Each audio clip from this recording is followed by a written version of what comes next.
அன்பார்ந்த மருத்துவ ஜோதிடம் நண்பர்களே, சனிப்பெயர்ச்சி பலன்கள் வருகின்ற 25 அக்டோபர் 2017 23 ஜனவரி 2020 வரை. சனீஸ்வர பகவான் ரொம்ப ரொம்ப கெட்டவர் இல்லை.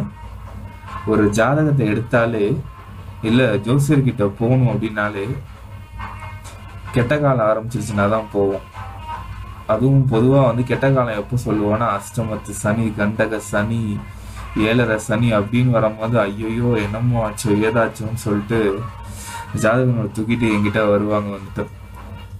ஏன்னா ரொம்ப ரொம்ப கெட்டவர். ஏன்னா சனீஸ்வர பகவான் ஜாதகத்தில் எந்த பாவத்தில் உட்கார்ந்தாலும் கெடுத்துருவாரு. அதை விட அவர் எந்த பாவத்தை பார்த்தாலும் கெடுத்துருவாருன்னு ஒரு மக்களிடையே மிகப்பெரிய பீதியே உருவாயிட்டு இருக்குது. சனீஸ்வர பகவானோட கேரக்டரிஸ்டிக்ஸ் பார்ப்போம். கிரகங்கள்ல சாயா கிரகம் அப்படின்னு சொல்லக்கூடிய ராகு கேதுவை விட்டுட்டு மிச்சம் பார்க்கிற சூரியன், சந்திரன், செவ்வாய், சுக்கிரன், குரு, புதன் இவங்க எல்லாருமே பாத்தீங்கன்னா குரு ஐயோ சுபர் கிரகங்க, சுக்கிரன் சூப்பரா இருந்தா ஓகேங்க அப்படின்னு சொல்லுவாங்க. ஆனா சனீஸ்வரன் பார்த்தாலே எல்லாம் பயப்படுவாங்க. என்னமோ அவர் என்னமோ கெட்டவர் மாதிரி அவரை ஜாதகத்துல வேணா அவரை வேணா வெட்டி எடுத்துடலாமா அப்படிங்கிற லெவலுக்கு எல்லாரும் யோசிப்பாங்க. உண்மையில சொல்ல போனா சுக்கிர பகவான் ரொம்ப நல்லவரா அப்படின்னு நீங்க பார்க்க போனீங்கன்னா அதிகமா நம்மளோட எதிர்பாலின விஷயங்கள்ல தப்பு பண்ண வைப்பாரு. சுக்கிர பகவான் காதல்ல மாட்டிக்கிறது, அதனால தோல்வி. குரு பகவான் எடுத்தீங்கன்னு வச்சுக்கோங்களேன், அவர் பார்வை பலம்பா, சுப பார்வை பான்பாங்க. அவர் போய் 6வது இடத்தையும் 8வது இடத்தையும் 12வது இடத்தையும் குரு பகவான் போய் பார்த்தாரு அப்படின்னா நோய்கள் பெருகும், கடன் பெருகும். 8வது இடம் துரதிருஷ்டஸ்தானம், அதை போய் குரு பார்க்கும் போது துரதிருஷ்டம் பெருகும். ஆனா நம்ம ஆளுங்க நோய் வந்துச்சு, கடன் வந்துச்சு அப்படின்னா சனீஸ்வர பகவான் மேல பழிய போட்டு ஒன்னாலதான் ஆச்சு சனியனே அப்படின்னு சொல்லிட்டு அவரை பிடிச்சி திட்டிட்டு இருப்பாங்க. ஆனா சம்பந்தமே இல்லாம குரு இந்த வேலையை பார்த்துட்டு இருப்பாரு. ஒரு ஜாதகத்துல ஏதோ ஒரு கிரகம் பண்ற தப்பு, அந்த தப்பு எல்லாமே சனீஸ்வர பகவான் தலையில தான் விதியும். ஏன்னா நம்ம இதுல யாரு கெட்டவன் பண்ணாலும் கூட இருந்து ஒருத்தன் குழி பறிச்சுட்டே இருப்பான். ஆனா அவனெல்லாம் கண்டுக்க மாட்டான். எவனாச்சும் ஒருத்தவன் கெட்டவன் சொல்லிட்டு உருவாகம் படுத்திட்டு அவனாலதான் எனக்கு எல்லா கெட்டதும் நடக்குதுன்னு சொல்லிட்டு நம்ம சொல்லுவோம். அந்த மாதிரிதான் சனீஸ்வர பகவான் கெட்ட கிரகமா ஆக்கப்பட்டாரே தவிர்த்து அவர் கெட்டது பண்றதை விட மத்தவங்க பண்ற கெட்டது எல்லாத்தையும் தான் மேல பழிய வாரி போட்டுக்கிட்டவர் தான் சனீஸ்வர பகவான். மற்ற கிரகங்கள் இருக்கிற 9 கிரகங்கள் இவரை தவிர்த்து 8 கிரகங்கள் பண்ற தப்பும் இவர் மேலதான் விடியும். ஏன்னா யாருக்குமே யார் சரியான தப்பு பண்றாங்க, எந்த கிரகம் தப்பா இருக்குங்கிறதே பார்க்காம சனீஸ்வர பகவான் நல்ல நிலைமையில இருந்தாலும் ஜாதகத்துல ஈஸியா பழி போடுறது சனீஸ்வர பகவான் மேல போட்டு தப்பிச்சுக்கலாம். எப்படி கல்யாணம் ஆச்சுன்னா செவ்வாய் தோஷம்னு சொல்லிட்டு செவ்வாய் மேல பழிய போட்டு, இல்ல ராகு கேது தோஷம் ராகு கேது மேல பழிய போட்டு மிச்ச சுப கிரகங்கள்லாம் தப்பிச்சுக்கிற மாதிரி தான் இந்த நிலை. உண்மையிலே சனீஸ்வர பகவான் யாரு அப்படின்னு பாத்தீங்கன்னா ஈஸ்வரன் அப்படிங்கிற பட்டம் வாங்கின ஒரே ஒரு ராஜ கிரகம். அதாவது இந்த ஈஸ்வரன் அப்படிங்கிற பட்டம் வாங்குறது சாதாரண விஷயம் கிடையாது. கடவுளுக்கு நிகரான அமைப்பு. கடவுள் அப்படிங்கிறவர் யார் அப்படின்னா நேர்மை, தர்மம், இந்த 2 முக்கியமான விஷயங்கள். இதை கடைபிடிச்சாதான் உண்மையான கடவுள் நிலை அப்படிங்கிறது. இந்த நேர்மைக்கு பெயர் போனவர் தான் சனீஸ்வர பகவான். அதாவது எந்த ஒரு செயலை எடுத்தாலும் யார் ரொம்பவும் நேர்மையா இருக்காங்களோ அவங்களோட ஜாதகத்துல எடுத்து பாத்தீங்கன்னா சனீஸ்வர பகவான் உச்சகட்டத்துல இருப்பார். சொல்ல போனா கர்மக்காரகன்னு சனீஸ்வரன் சொல்லுவோம். அது இன்னும் தெரியல. கர்மம் அப்படின்னு சொன்னா தொழில்னு சொல்லுவாங்க. பல ஜோசியர்களோட தொழில் இந்த சனீஸ்வர பகவானாலதான் ஓடுது. அதனாலதான் என்னவோ இவருக்கு தொழில் ஸ்தானத்தின் அதிபதி சனீஸ்வர பகவான் வச்சாங்களோ என்னமோ தெரியல. உண்மையிலே சனீஸ்வர பகவான் அப்படின்னு எடுத்துட்டீங்கன்னா கர்மக்காரகன்னு சொல்லுவாங்க. கர்மம் அப்படின்னா நம்ம செய்யற நம்ம எந்த வேலை பார்க்குறோமோ அந்த தொழிலை குறிக்கிறது கிடையாது, நாம் செய்யும் செயலை குறிக்கிறது தான் கர்மம் அப்படின்னு சொல்றது. கர்மம், கர்ம வினை. கர்மம் அப்படிங்கிறது நல்ல கர்ம வினைகளும் இருக்குது, தீய கர்ம வினைகளும் இருக்கு. நாம் செய்யும் செயலின் விளைவுகள் அதுதான் வந்துட்டு. அந்த கர்ம வினைக்கு காரகன் அவர் தான் வந்துட்டு. அதாவது ஒரு விஷயத்த ஸ்கெடியூல் பண்றதுன்னு சொல்லுவாங்க வந்துட்டு. இந்த காலகட்டங்கள்ல இந்த நேரங்கள்ல இவனுக்கு இந்த மாதிரியான நல்ல பலன் நடக்கணும், இந்த காலகட்டங்கள்ல இந்த மாதிரியான நேரங்கள்ல இவனுக்கு தீய பலன் நடக்கணும்னு முடிவு பண்ற கிரகம் எது அப்படின்னா சனீஸ்வர பகவான். சனீஸ்வர பகவான் வந்துட்டு ஒரு ஸ்ட்ரிக்டான ஆபீசர்னு சொல்லலாம் வந்து. எப்படி அப்படின்னா, ஒரு ஜாதகத்துல எடுத்துக்கிட்டீங்க அப்படின்னா 3 இடத்த வந்துட்டு சனீஸ்வர பகவான் பார்ப்பாரு, ஒரு இடத்துல உட்கார்ந்து இருப்பாரு. அந்த 4 பாவங்களை வந்துட்டு தீவிரமா ஆராய்ஞ்சோம் ஒருத்தவங்களோட ஜாதக கட்டத்துல அப்படின்னா, அவங்க எப்படி நடந்துக்கிட்டா எப்படி வாழ்க்கையில வெற்றி பெறுவாங்கிறத பக்காவா எடுத்து சொல்ற விஷயம் வந்து சனீஸ்வர பகவானை வச்சு சொல்லலாம். அதாவது குறிப்பிட்டு சொல்ல போனோம் அப்படின்னா, சனீஸ்வர பகவான் வந்துட்டு ஒரு இடத்துல உட்காருது அப்படின்னா, அவர் உட்கார்ந்த இடம் வந்துட்டு ஒரு பாத்தீங்கன்னா ஸ்கூல்ல வந்து ஒரு ஹெட்மினிஸ்ட் பொசிஷன், இல்ல வந்துட்டு ஒரு தப்பே, அதாவது ஒரு அதிகாரம் பண்ற பொசிஷன். உங்க 12 பாவங்கள்ல வந்துட்டு எங்க சனீஸ்வரன் உட்கார்றாரோ அந்த இடத்து வந்துட்டு அவரோட ஆதிக்கம் வந்து முழுமையா நிறைஞ்சிடும். அந்த ஆதிக்கத்தோட பலனை தான் இந்த பிறவில நம்ம முழுமையா அனுபவிப்போம். சொல்ல போனா, நீங்க ரொம்பவும் நல்லது பண்ணியிருந்தீங்க அப்படின்னா, ரொம்ப ரொம்ப ரொம்ப ரொம்ப அளவு கடந்த தர்மங்கள் பண்ணியிருந்தீங்க, ரொம்பவும் நேர்மையா நடந்திருந்தீங்க அப்படின்னா சனீஸ்வர பகவான் வந்து 11ஆம் பாவத்துல உட்காருவாரு. உங்க லக்னத்துக்கு 11ஆம் பாவத்துல சனீஸ்வர பகவான் உட்கார்ந்தா நீங்க ஒரு உன்னதமான பிறப்பு, அதாவது நீங்க செஞ்ச நல்வினைகள் எல்லாமே வந்துட்டு அனுபவிக்கிறதுக்காக எடுத்த பிறப்புன்னு சொல்லலாம் வந்து. அதே போல ஒவ்வொரு பாவத்திலையும் எங்கெங்கெல்லாம் சனீஸ்வர பகவான் உட்கார்றாரோ அதை வச்சு அவங்களுக்கு எந்த விதமான தோஷங்கள் இருக்கு, இந்த பிறவில எந்த விதமான கர்மங்களை அவங்க அனுபவிக்கிறதுக்கு வந்திருக்காங்கிறத ஈஸியா சொல்லிடலாம். அது மட்டும் இல்லாம சனீஸ்வர பகவான் பாத்தீங்க அப்படின்னா 3 பார்வைகள், அதாவது 3ஆம் பார்வை, நேர் எதிர் 7ஆம் பார்வை, அது மட்டும் இல்லாம 10ஆம் பார்வைன்னு சொல்லுவாங்க. இந்த 3 பார்வையும் சனீஸ்வர பகவானுக்கு உண்டு. சயின்டிபிக்கா பாத்தீங்க அப்படின்னா, நம்ம எர்த்லேருந்து எந்தெந்த கிரகங்கள்லாம் வந்து தொலை தூரத்துல இருக்குதோ அதுக்கு எல்லாமே வந்து 3 பார்வைகள் இருக்கும் வந்துட்டு. எர்த்துக்கு அடுத்தது நீங்க பாத்தீங்க அப்படின்னா மெர்க்குரி, வீனஸ், எர்த்துக்கு அப்புறம் மார்ஸ், ஜூபிட்டர், சாட்டர்ன். மார்ஸ்க்கு எடுத்தீங்கன்னா 3 பார்வை இருக்கும், 4, 7, 8.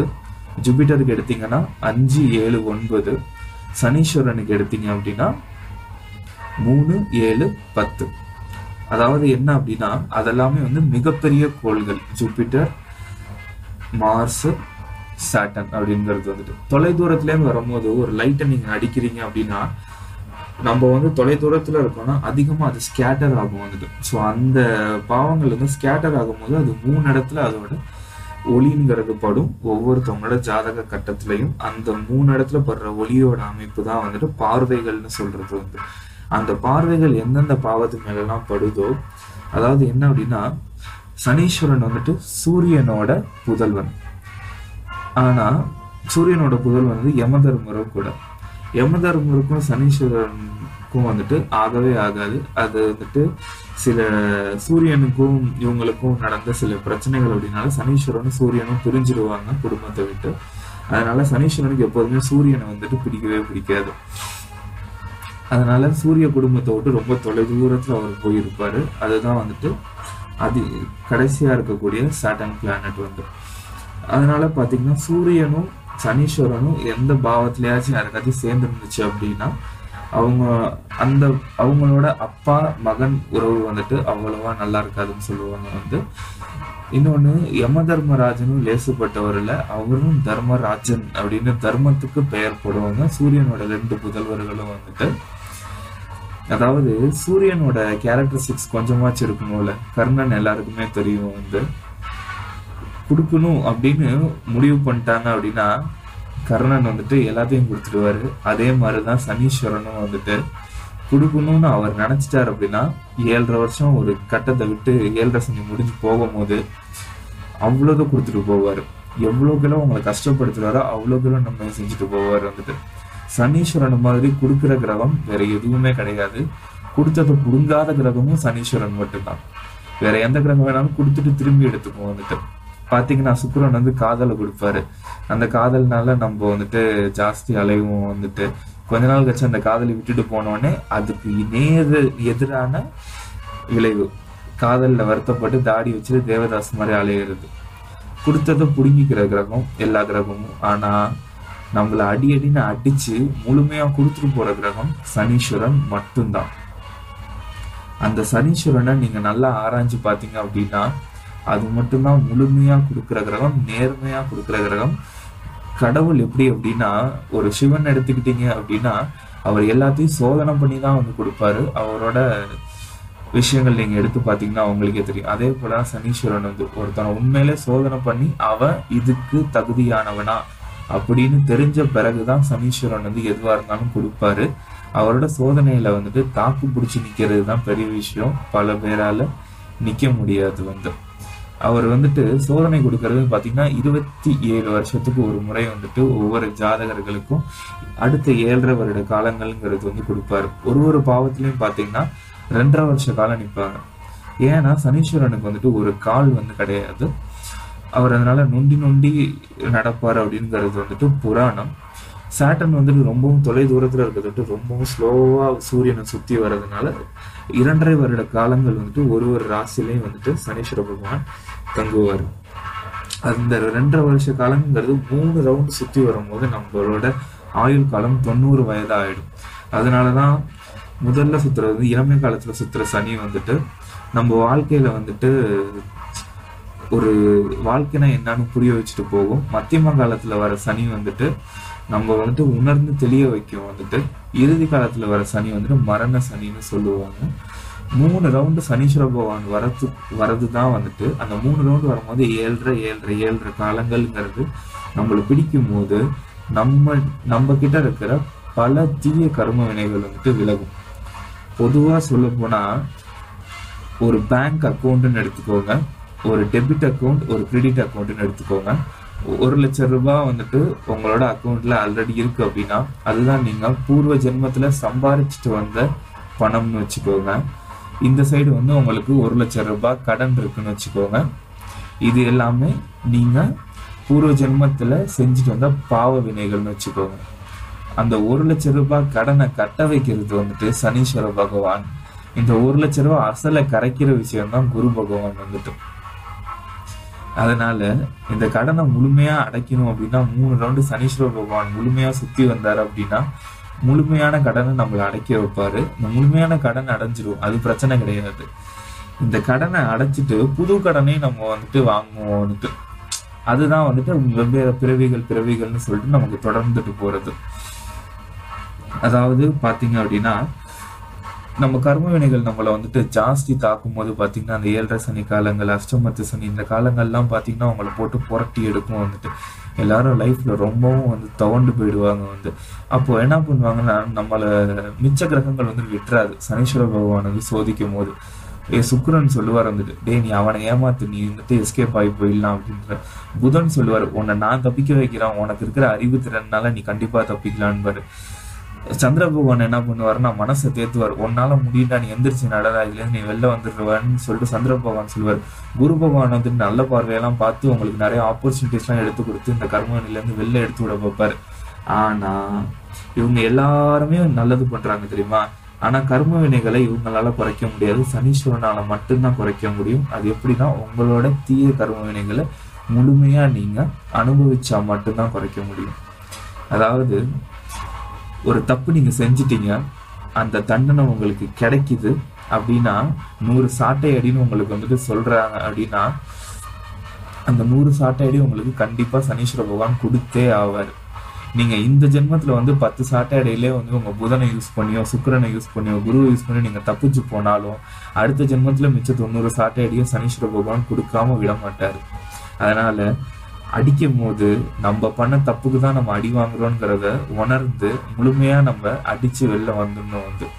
அப்போதான் முக்திங்கிற ஒரு நிலைக்கு நம்மள தள்ளப்படுவோம். அது முழுமையான கர்ம வினைகள் ஒருத்தவனுக்கு தீருது அப்படின்னா அடுத்த ஸ்டேட்லேயே தான் அவனுக்கு வந்து உயர்வு நிலை ஆரம்பிக்குதுன்னு அர்த்தம். அதனாலதான் சனீஸ்வர பகவான் ஜாஸ்தி படுத்தும் போது நமக்கே தெரியும், நம்ம வந்து ஒரு ஸ்டெப் எடுத்து வச்சோம் அப்படின்னா சறுக்கும். வந்துட்டு தொழில் ரீதியா ஸ்டெப் எடுத்து வச்சா சறுக்கும். நம்மள அதிக பேர் அவமானப்படுத்துவாங்க, நம்மளுக்கு வந்துட்டு அதிகமான டென்ஷன் ஏற்படுத்தும்.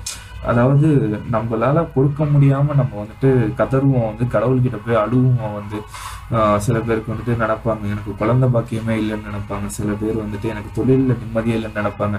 குழந்தைங்க எப்படி இருக்காங்க, பிள்ளைங்க எப்படி இருக்காங்க, மனைவி இப்படி இருக்கா, அப்படி இப்படின்னு சொல்லிட்டு எந்தெந்த பாவங்கள்லாம் சனீஸ்வர பகவான் ஜனன ஜாதகத்துல பாக்குறாரோ அந்தந்த பாவங்கள்ல வந்துட்டு குறைகள் இருக்கும். 5வது பாவத்துல பார்த்தா குழந்தைகள் ரீதியான பிரச்சனைகள் கொடுப்பாரு.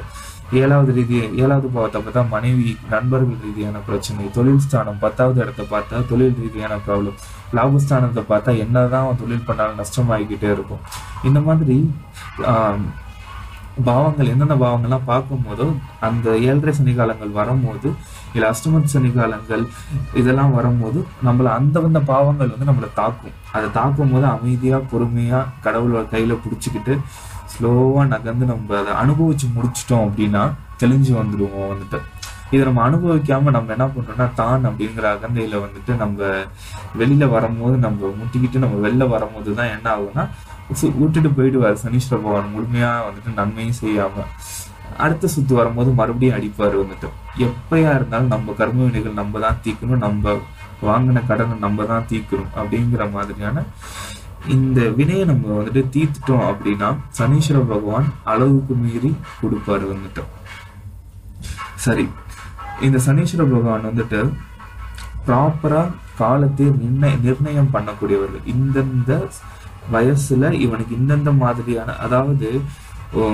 ஒருத்தவனை ஓவரா போட்டு படுத்துனா அவன் சூசைடு தான் பண்ணிக்குவான். அதனால இன்ச்சா படுத்துவார் அந்த சனீஸ்வர பகவான். வந்து முதல் தடவை சுத்தி வரும்போது லைட்டா படுத்துவார், 2வது தடவை சுத்தி வரும்போது கொஞ்சம் அதை விட ஸ்ட்ராங்கா படுத்துவாரு, 3வது தடவை சுத்தி வரும்போது ஆயிலையும் முடிக்கிற லெவலுக்கு படுத்துவார். வந்துட்டு அந்த அந்த 3வது தடவை 90வது வயதுல சுத்தி வர காலகட்டங்கள்ல வந்துட்டு படுத்தும் போது சில பேர் நோய் வாயில தப்பிச்சு அதுக்கு தாண்டி 100 வயது வரைக்கும் உயிர் வாழ்வாங்க. சில பேர் அதுலயே வந்துட்டு மரணம் அடைஞ்சிருவாங்க. வந்துட்டு இந்த மாதிரியான சில அமைப்புகள் எல்லாமே சனீஸ்வர பகவான சொல்லலாம்.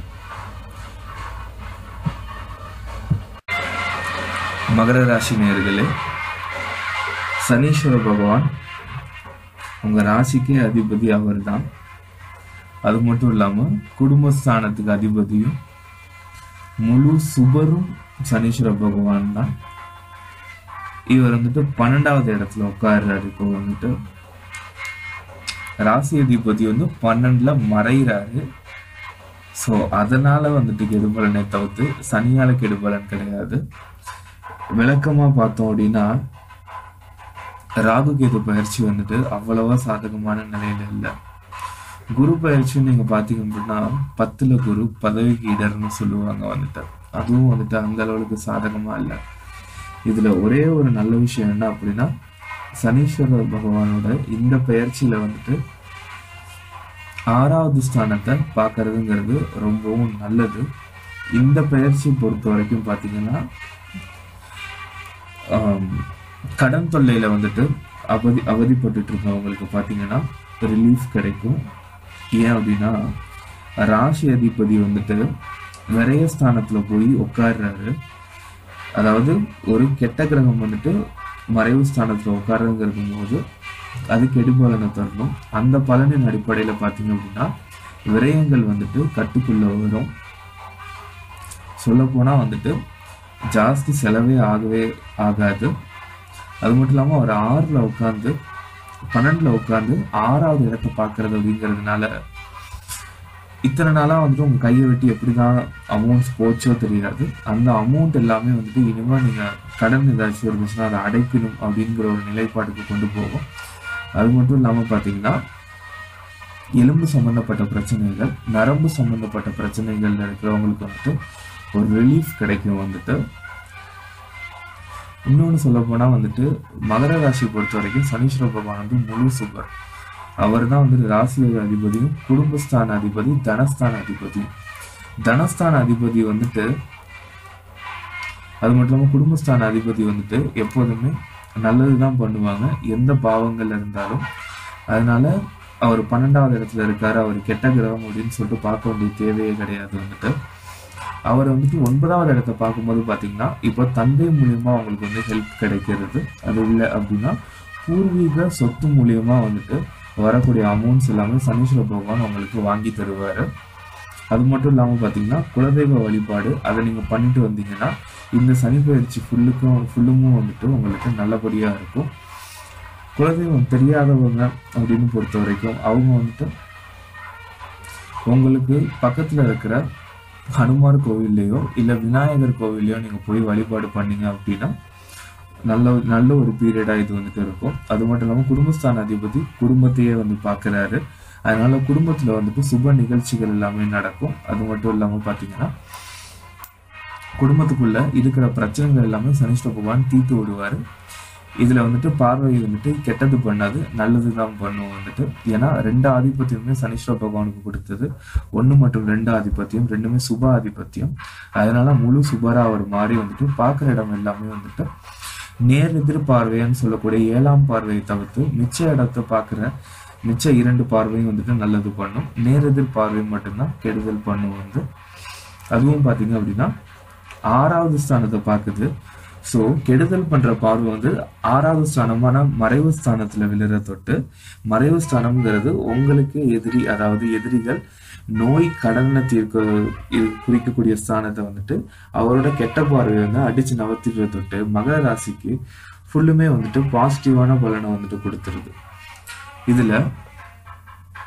இதுல நீங்க வந்துட்டு பாத்தீங்க அப்படின்னா இத்தனை நாளா வந்துட்டு கொஞ்சம் கஷ்டங்களை வந்துட்டு அனுபவிச்சுட்டு இருக்கவங்க, லக்கு இல்லை அப்படின்னு சொல்லிட்டு இருந்தவங்க வந்துட்டு கொஞ்சம் ஜாப் ரிலேட்டடாக வந்துட்டு ஸ்லோவாக வந்துட்டு கரியர் மூவ் ஆகிட்டு இருக்குன்னு நினைக்கிறவங்களுக்கு இப்போல்லாம் பார்த்தீங்கன்னா வந்துட்டு லக் அப்படின்னு சொல்லக்கூடிய 5வது ஸ்தானமும் மற்றும் 9வது ஸ்தானமும் வந்துட்டு ரொம்பவும் பலமாக இருக்கிறது. ஜாப்ல வந்துட்டு ஒரு நல்ல ஒரு இன்டியூஸ் உங்களுக்கு வந்துட்டு கிடைக்கும். ரொம்ப ஒரு ஃபாஸ்ட்டாக வந்துட்டு மூவ் பண்ணி இல்லை வேலை இல்லை அப்படின்னு நினச்சிட்டு இருக்கவங்களுக்கு பார்த்தீங்கன்னா யாராச்சும் ஒருத்தவங்க இங்கே வந்துட்டு இந்த மாதிரி ஒரு ஓப்பனிங் இருக்கு அப்படின்னு சொல்லிட்டு உங்களுக்கு ஒரு மெசேஜ் கொடுத்து அது மூலியமா உங்களுக்கு வந்துட்டு ஒரு ஜாப் கிடைக்கிறதுக்கான நிலையை எல்லாமே வந்துட்டு ஏற்படுத்தும். அதனால மகர ராசி பொறுத்த வரைக்கும் கவலையப்பட வேண்டிய தேவையில்லை. ஏன்னா கேது பகவான் வந்துட்டு ராசிக்குள்ள உட்கார்ந்து இருக்கிறதுனால கொஞ்சம் வந்துட்டு ஸ்லோனஸ் உண்டு பண்ணும். என்ன அப்படின்னா ஜாஸ்தி ஞானத்தை கொடுப்பாரு கேது பகவான் வந்துட்டு. அதனால ராசிக்குள்ள இருக்கிறது வந்து கொஞ்சம் படுத்தி யாராச்சும் உங்களை வந்துட்டு இத்தனை நாளா வந்து இவங்க வீட்டில் இருக்கவங்க சொல்லுவாங்க இவர் இந்த கெட்டவர் நம்பாத அவன் ஏமாத்துறவன்னு சொல்லுவாங்க. அதெல்லாமே நீங்க கொஞ்சம் பட்டு திருந்தக்கூடிய நிலைகளை வந்துட்டு கேது பகவான் கொடுத்து ஒரு ஞானத்தை கொடுப்பாரு. பட் ஆனா சனி வந்துட்டு அதை எல்லாமே உங்களுக்கு வந்துட்டு காவந்து பண்ணி விட்டுருவாரு வந்துட்டு. ரொம்பவும் பெரிய லெவல்ல பாதிப்பு இருக்காது. என்னதான் குரு பயிற்சியும் ராகு கேது பயிற்சியும் உங்களுக்கு சாதகம் இல்லாத நிலையா இருந்தாலும் பாத்தீங்கன்னா இந்த பயிற்சி வந்துட்டு உங்களுக்கு ஒரு சனி பயிற்சிங்கிறது ஒரு சாதகமான நிலை தான். என்னங்க 7.5 சனின்னு சொல்றாங்க, எல்லாரும் பயமுறுத்துறாங்க, இப்படி சொல்றீங்களேன்னு சொல்லி கேட்டீங்க அப்படின்னா 7.5 சனி வந்துட்டு மகர ராசி வந்து ஒன்றும் பண்ணாது வந்து. ஏன்னா தன்னோட தான் சுற்றி இருக்கிறவனையே வந்துட்டு நல்லவன் ஆக்கணும்னு நினைக்கிற ஒரு சனி பகவான் வந்துட்டு தான் வீட்டை வந்துட்டு கெட்டு போக விட்டுற மாட்டாரு, தான் வீட்டை வந்துட்டு கெட்டவனோட ஆதிக்கத்துல கொடுத்துட்டு விட்டுறவும் மாட்டாரு வந்துட்டு. அதனால வந்துட்டு தன்னோட ராசிக்காரர்கள் வந்துட்டு எப்போதுமே வந்து நேர்வழியில தான் அவர் வந்துட்டு போக வைப்பாரு. அப்படி இருக்கிறதுனால 7.5 சனி வந்துட்டு பெரிய பாதிப்பு வந்து மகர ராசிக்கு கும்ப ராசிக்கு வந்து கொடுக்கவே கொடுக்காது. 7.5 சனிங்கிறது வந்துட்டு இந்த 2 ராசிக்கு சொல்ல போனா விதிவிலக்கம் கூட சொல்லலாம். அதனால 7.5 சனின்னு நீங்க வந்து பயந்துக்க வேண்டிய தேவையே கிடையாது. ஒரே ஒரு விஷயம் என்னன்னா ராகு கேதுவுக்கு வந்துட்டு முடிஞ்சா வந்துட்டு காலஹஸ்தி போயிட்டு வந்துட்டு பரிகாரம் பண்ணீங்க அப்படின்னா வந்துட்டு உங்களுக்கு நல்லது நடக்கும். கண்டிப்பா சொல்றேன், 7.5 சனினாலதான் எனக்கு வந்து கெட்டது நடந்துச்சுன்னு நீங்க நினைக்கவே நினைக்காதீங்க. சனீஸ்வர பகவான் உங்களுக்கு முழு சூப்பரா இருக்கிறது. சனி பகவான் உங்களுக்கு கண்டிப்பா கெட்டதே பண்ண மாட்டாரு. அப்படி நடந்துச்சு ஏதாச்சும் உங்களுக்கு வந்துட்டு கெட்டது அப்படின்னா அது ராகு கேதுவால மட்டும்தான் உங்களுக்கு வந்து கொடுக்க முடியும். அதனால வந்துட்டு அதுக்கு வந்துட்டு காலஹஸ்தி அந்த மாதிரி போயிட்டு வர்றது, இல்ல ஜனன ஜாதகத்துல வந்து 5ல ராகு கேது, இல்ல 1ல ராகு 1 7ல ராகு கேது இப்படி உட்காந்துருக்கு, இந்த மாதிரியான விஷயங்கள் இருக்கிறவங்க கொஞ்சம் வந்துட்டு ராகு கேது பயிற்சி பரிகாரங்கள் நீங்கள் பண்ணிக்கிட்டீங்க அப்படின்னா வந்து மிச்சப்படி இந்த சனி 7.5 சனிங்கிறது உங்களை எதுவுமே பண்ணாது. வந்து சேனலோட இணைஞ்சிருங்க, சேனலை சப்ஸ்கிரைப் பண்ணுங்க, இந்த வீடியோ பிடிச்சிருந்துச்சுன்னா லைக் பண்ணுங்க. நன்றி.